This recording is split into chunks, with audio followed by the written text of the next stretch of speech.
ఇప్పుడు చూడండి 5వ ఆవరణ. ఇందులో ఇది బహిర్దశారం. ఇందులో 10 మంది దేవతలు ఉంటారు, సిద్ధి దేవతలు. సర్వసిద్ధిప్రదే, సర్వసంపత్ప్రదే, సర్వప్రియంకరి, సర్వమంగళకారిణి, సర్వకామప్రదే, సర్వదుఃఖ విమోచని, సర్వమృత్యుప్రశమని, సర్వవిగ్రహ నివారిణి, సర్వాంగ సుందరి, సర్వ సౌభాగ్యదాయిని. ఈ చక్రం పేరు. ఇక్కడ ఉండే దేవత ఎవరు? యోగిని ఎవరు? సర్వార్థ సాధక చక్ర స్వామిని. సర్వార్థ సాధక చక్రము అంటారు దీన్ని. కులోత్తీర్ణ యోగిని. యోగిని పేరు కులోత్తీర్ణ యోగిని. ఇప్పుడు 6వ ఆవరణ అంతర్దశారం. ఇక్కడ కూడా 10 మంది దేవతలే ఉంటారు. సర్వజ్ఞే, సర్వశక్తే, సర్వైశ్వర్య ప్రదాయిని, సర్వజ్ఞానమయీ, సర్వవ్యాధి వినాశిని, సర్వాధార స్వరూపే, సర్వ పాపహరే, సర్వానందమయీ, సర్వరక్షాస్వరూపిణి, సర్వేప్సిత ఫలప్రదే.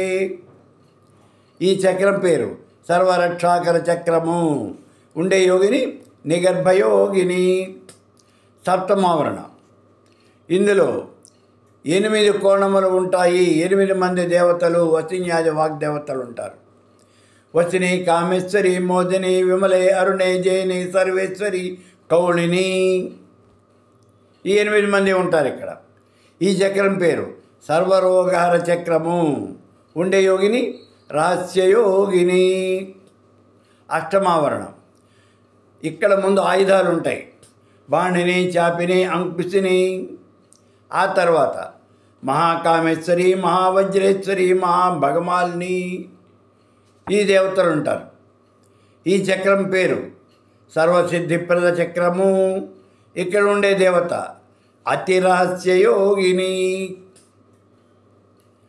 ఇప్పుడు 9వ ఆవరణకు వస్తున్నాం.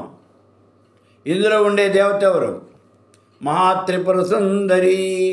శ్రీ శ్రీ మహాభట్టారికే మహాత్రిపుర సుందరి ఆవిడ ఉంటుంది ఇక్కడ. అంటే శివశక్తుల యొక్క సమాగమం అయినటువంటి ఈ బిందువునందు ఆ పరమేశ్వర తత్వం ఉంటుంది. శివశక్తుల స్వరూపమైనటువంటి పరమేశ్వర స్వరూపం ఇక్కడ ఉంటుంది. దీని పేరు సర్వానందమయ చక్రము. ఇక్కడ ఉండే దేవత పరాపర రహస్యయోగిని. ఈ ఉండే అన్ని ఆవరణలకి 5 దేవతలను చెప్తూ ఉన్నారు. త్రిపురే, త్రిపురేసి, త్రిపుర సుందరి, త్రిపురవాసిని, త్రిపురాంబ, మహాత్రిపుర సుందరి.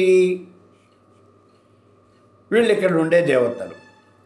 ఇలా ఈ వామకేశ్వర తంత్రంలో చెప్పినటువంటి ఈ దీంట్లో